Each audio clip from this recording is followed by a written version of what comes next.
Seja bem-vindo ao terceiro episódio do podcast Impulsos da Biogen, um podcast focado no doente com a esclerose múltipla.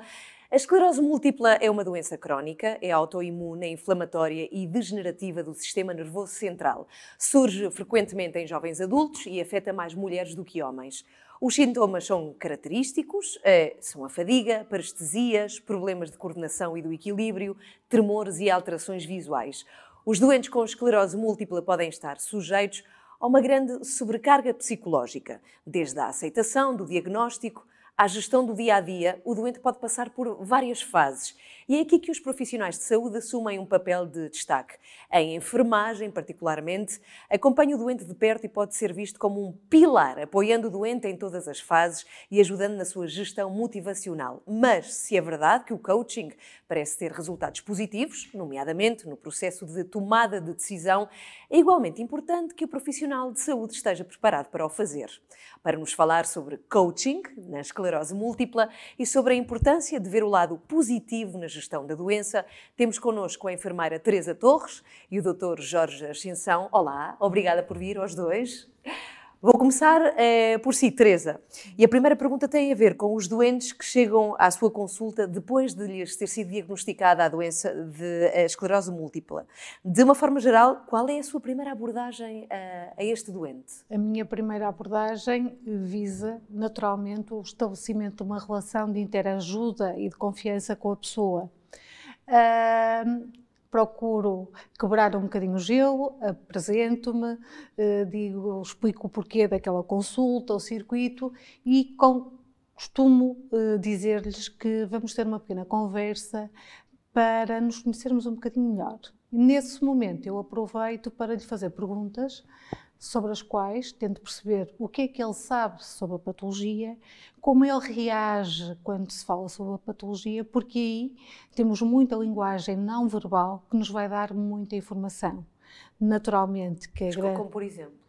O facto de falarmos em esclerose múltipla e a pessoa se retrair, dizer afinal eu não tenho, o facto de baixar o olhar ou não querer continuar a conversa, isso muitas das vezes leva-me a pensar que a pessoa não estará ainda com a disponibilidade necessária para avançarmos muito mais nessa conversa.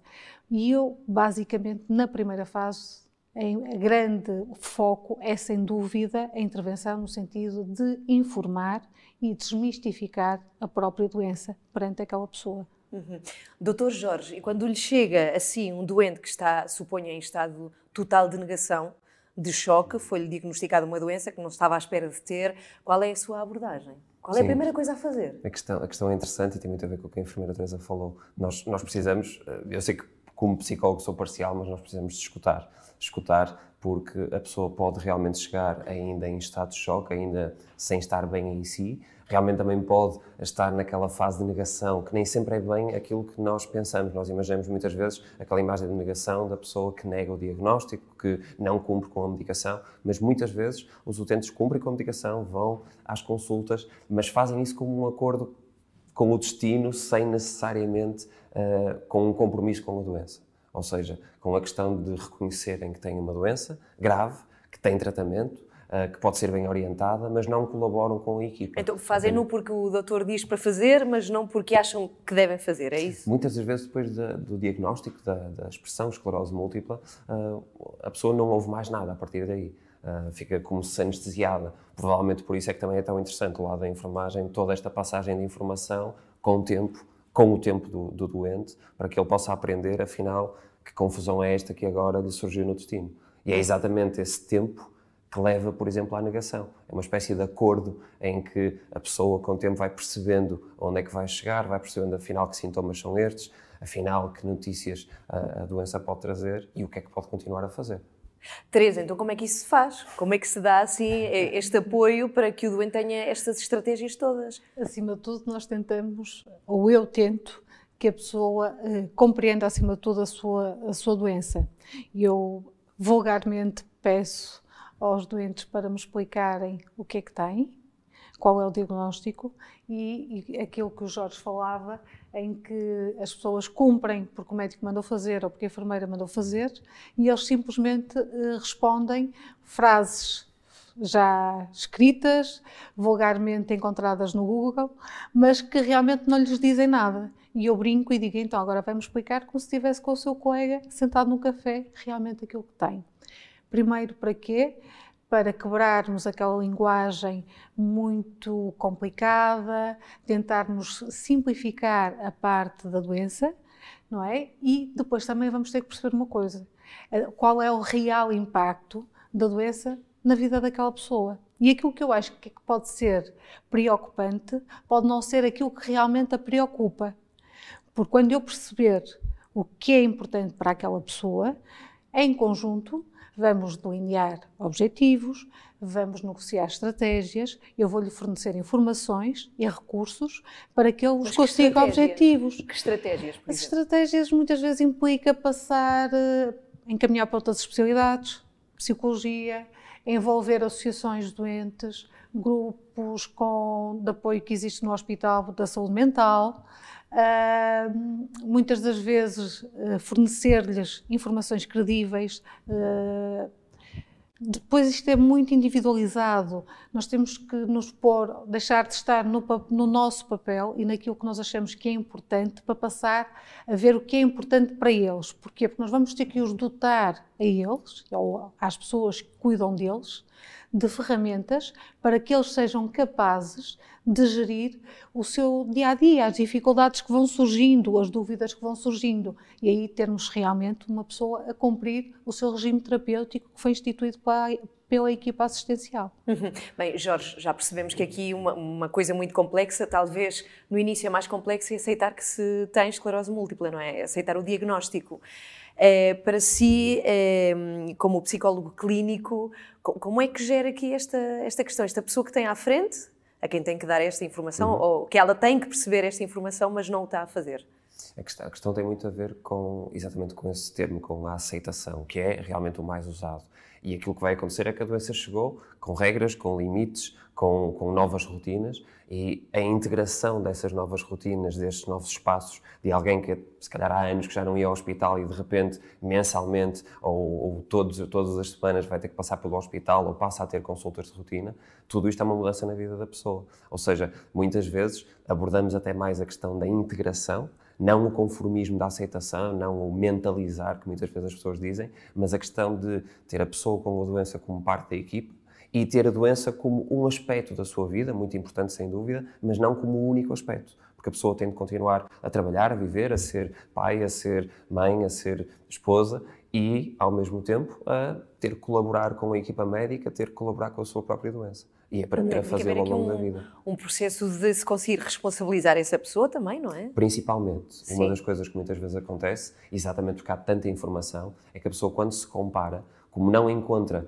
muitas situações iguais, porque cada esclerose múltipla é de cada pessoa, não há escleroses múltiplas iguais. Isso faz com que a pessoa, quando não consegue igual ao outro, ou igual àquele das notícias, culpa-se. E a culpa bloqueia, a culpa atrasa a mudança.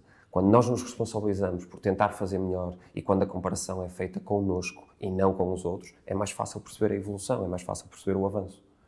E Teresa, já agora do lado da enfermagem, qual é o papel deste processo? Saúde-doença? É assim, o enfermeiro tem imensos papéis durante todo este processo, porque nós estamos a falar de uma doença crónica, imprevisível, em que constantemente a pessoa tem que se adaptar à mudança e que tem que estar capaz de o fazer de uma forma mais ou menos natural, sem que isso seja algo catastrófico, que tenhamos um recuo completo de tudo aquilo ou invasivo, não é? Às vezes aquelas coisas todas em que chegamos a um patamar e de repente volta tudo ao início porque a pessoa teve um surto e o mundo desabou e a pessoa sente-se novamente doente. E então o papel do enfermeiro, principalmente na fase inicial, na fase de diagnóstico, momento em que nós estabelecemos uma relação portador-enfermeiro, que é fundamental para depois conseguirmos trabalhar. Se a pessoa não tiver essa relação terapêutica connosco,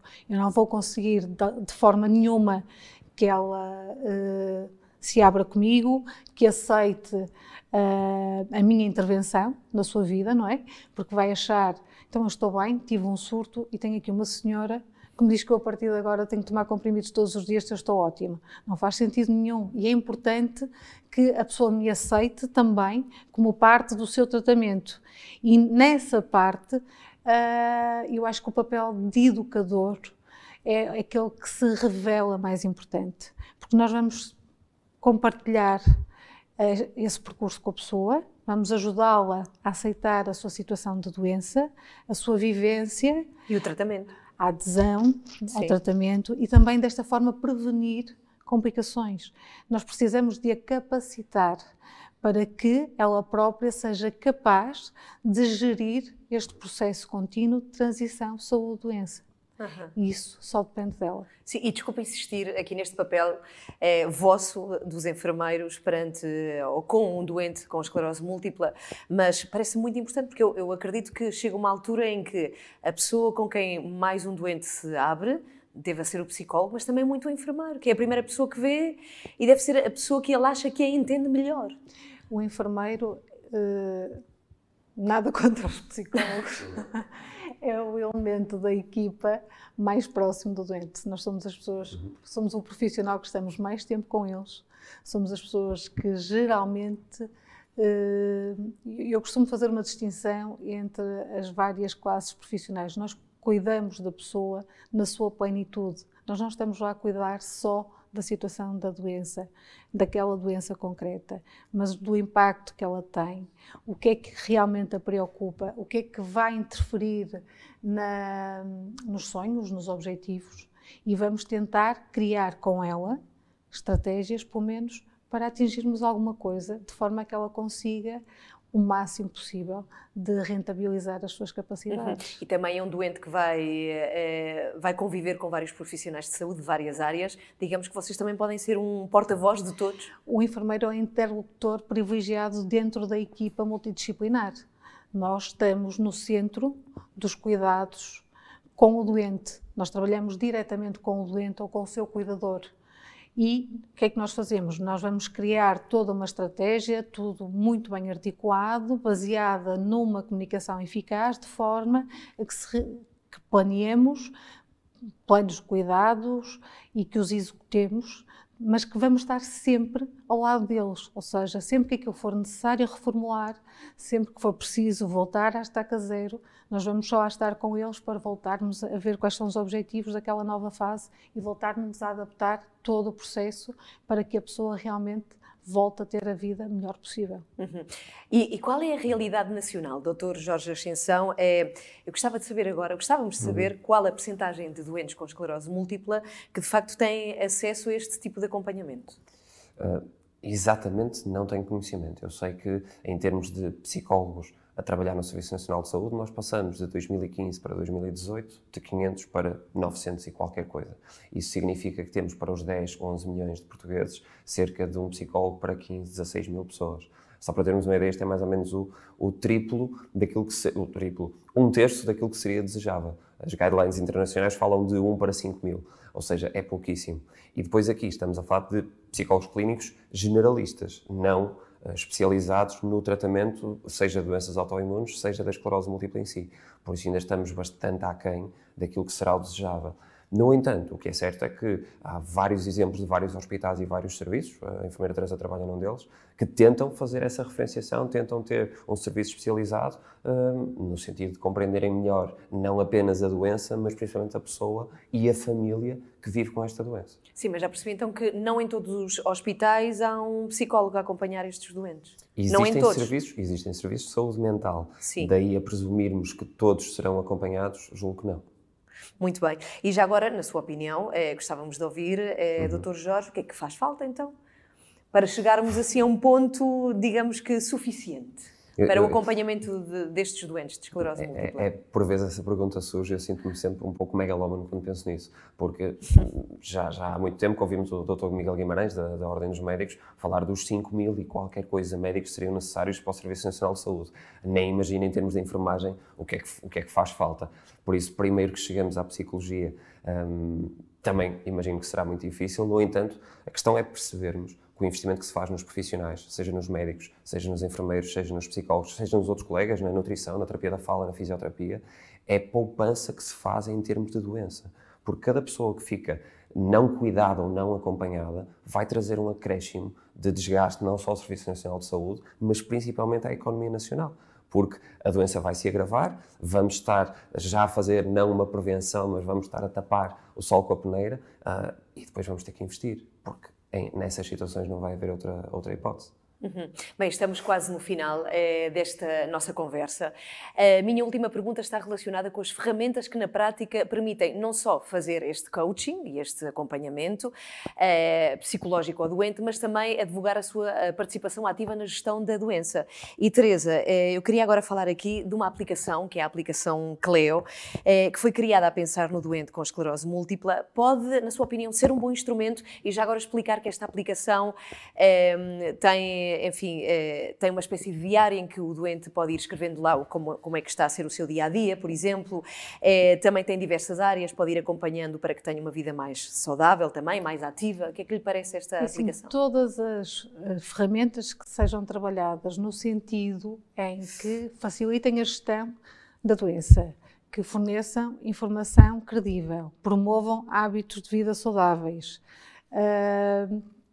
evitem uma série de dúvidas, até porque temos o facto de haver um chat em que há uma enfermeira que pode responder a algumas questões que vão surgindo no dia-a-dia para a sua gestão e que ainda por cima aproximem as pessoas portadoras dos profissionais que os assistem, são fantásticas. E isso é o que acontece na Cleo. A Cleo tem várias funcionalidades. Tem a vantagem de ter um diário que permite que a pessoa, em tempo real, faça o registro de tudo aquilo que sente. Que muitas das vezes o que acontece é que quando nos chegam à consulta eles não se lembram, porque foi há 3 meses atrás. E é importante contextualizarmos. Tem um plano de saúde e bem-estar que eles podem praticar em casa, que nesta fase de pandemia foi bastante positivo. Tem uma gestão que ajuda para que não haja esquecimentos dos tratamentos, das horas das consultas, essas coisas todas. Tem informações, artigos, que também ajudam a desmistificar um bocadinho a doença e perceber que se vive bem. A outra vantagem do diário, para mim, é que permite emitir um relatório que pode ser enviado à equipa assistencial, mesmo que a pessoa não tenha uma consulta presencial. Isso permite-nos, à distância de um telefonema, contextualizar e tentarmos perceber se aquela pessoa está perante um surto ou agravamento da doença ou apenas foi um episódio que se resolve naturalmente e não terá nada a ver com a própria doença, e evitando desta forma também que as pessoas muitas das vezes deixem avançar sinais e sintomas que poderão ser sugestivos de agravamento da própria doença e identificá-los de uma forma muito precoce. Dr. Jorge, o que é que tem a dizer sobre esta ferramenta? É interessante porque nós temos hoje em dia demasiadas fontes de má informação, desinformação ou pura e simples mentira. E a verdade é que as pessoas, no desespero, ou mesmo quando já têm a doença há demasiado tempo e procuram novas respostas, têm uma tendência para cair exatamente nessas fontes de desinformação. Haver uma aplicação ou haver uma fonte fidedigna que é passada ao utente no momento em que tem o diagnóstico da doença, ou até mais tarde, quando está disponível para saber mais acerca da doença, e ter concentrado numa só fonte toda a informação verificada, validada, e em que lhe permite também depois passar a informação aos técnicos e aos profissionais de saúde, é chave para tudo aquilo que nós pretendemos fazer, sem dúvida. E aqui também uma particularidade que é a entrevista motivacional, que também me parece que deve ser bastante importante. Sim, a entrevista motivacional é uma metodologia que nós usamos exatamente para trabalhar essa mudança, ou seja, à medida que a pessoa vai reconhecendo a necessidade de trabalhar em si mesma e trabalhar com os profissionais, percebendo que a mudança já aconteceu, ou seja, o diagnóstico já está feito, a doença já lá está. Essa metodologia permite aos profissionais ajudarem a pessoa a percorrer a mudança em que ela se sinta a atriz e ator principal deste grande papel, desta grande aventura que é ter uma doença destas. Bem, chegamos ao fim do terceiro episódio do podcast Impulsos da Biogen, no qual falamos sobre o coaching na esclerose múltipla. Eu agradeço mais uma vez, já o tinha feito no início, agradeço mais uma vez também a vossa presença. Teresa Torres, enfermeira, ao psicólogo Dr. Jorge Ascensão. Muito obrigada aos dois, Teresa e Jorge. E assim que nos ouve também, muito obrigada por estar connosco, por nos ver e por nos ouvir. Obrigada por estar desse lado. Nós voltamos no próximo episódio, onde continuaremos a falar sobre esclerose múltipla com novos especialistas. Até já!